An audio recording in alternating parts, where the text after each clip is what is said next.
The BSc in Animal Health degree enables you to write your pre-veterinary requirements.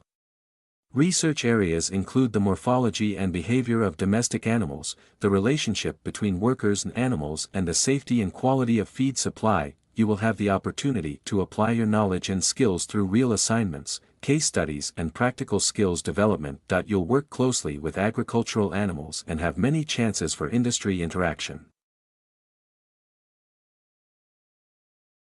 The effect of scenery upon the brain of man has often been noticed and much has been written about it. Illustrations of this are generally drawn from the historic lands and from the ancient people of the East.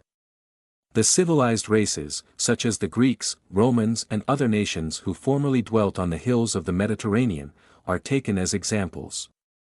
The Greeks are said to have owed their peculiar character and their taste for art to the varied and beautiful scenery which surrounded them.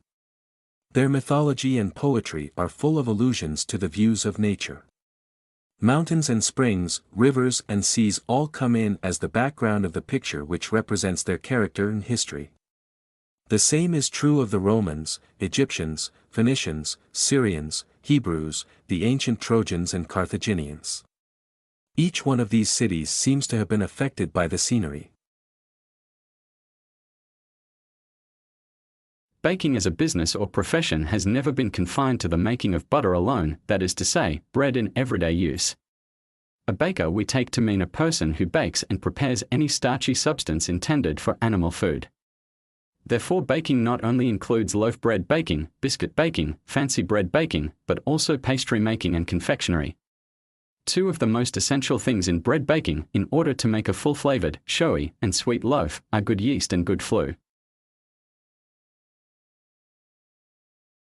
Those who make public parks are apt to try too much and to injure not only the beauty, but the practical value of their creations by loading them with unnecessary and expensive details.